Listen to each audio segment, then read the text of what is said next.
तो चलिए आज शेक्सपियर के सोनेट 30 को समझने की कोशिश करते हैं, पर एक बिल्कुल ही अलग एंगल से। देखते हैं कि कैसे शेक्सपियर ने उदासी और यादों की कीमत को समझाने के लिए एक बहुत ही यूनिक तरीका अपनाया।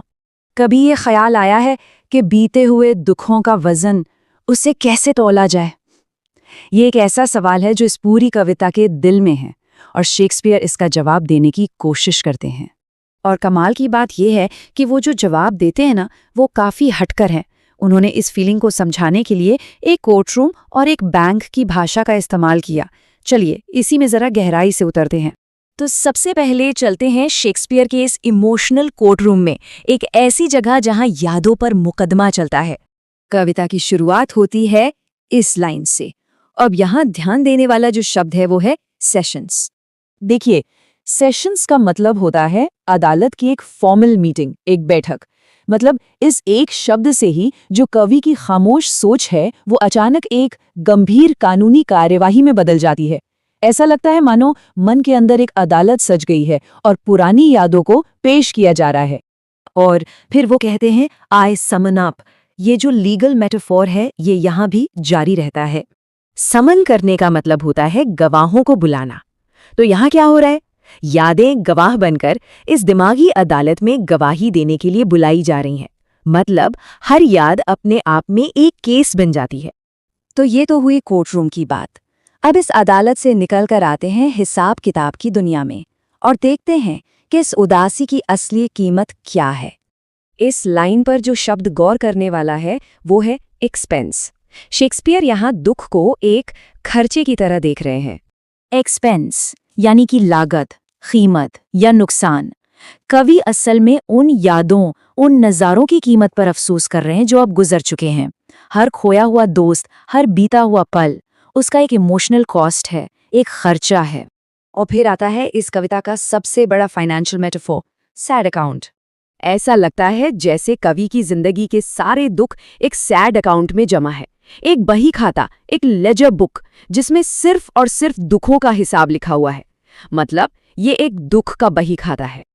और इस हिसाब की सबसे दर्दनाक बात वो ये लाइन है।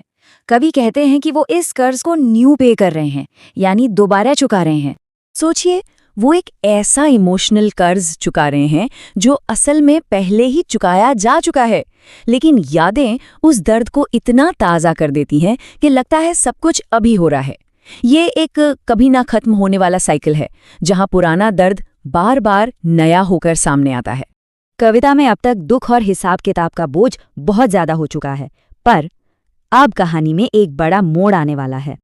देखिए, पहली 12 लाइनों में कवि ने अपने सारे इमोशनल कर्जों की एक लंबी चौड़ी लिस्ट गिनाई है। अधूरी ख्वाहिशें, खोए हुए दोस्त, पुराने दर्द, सब कुछ। लेकिन बस ये एक शब्द बट सब कुछ बदल देता है। यही इस कविता का टर्निंग पॉइंट है, जिसे वोल्टा भी कहते हैं। तो ये बदलाव क्या है? ये बदलाव है दोस्ती की ताकत, जो आकर सारे हिसाब किताब बराबर कर देती है। कविता की आखिरी 2 लाइनें इसका सल्यूशन देती हैं। कवि कहते हैं, लेकिन जैसे ही मैं तुम्हारे बारे में सोचता हूं मेरे प्यारे दोस्त, सारे नुकसान की भरपाई हो जाती है और दुख खत्म हो जाते हैं। और यहाँ जो सबसे खास शब्द है वो है रिस्टोर्ड। रिस्टोर्ड का मतलब है वापस मिल जाना या भरपाई हो जाना। मतलब दोस्त की याद एक पेमेंट की तरह काम करती है जो सारे इमोशनल कर्ज चुका देती है। दोस्ती की वैल्यू इतनी ज्यादा है कि वो जिंदगी भर के दुखों की उस बही खाते को बैलेंस कर देती है। तो चलिए इस इमोशनल लेजर को एक आखिरी बार देखें।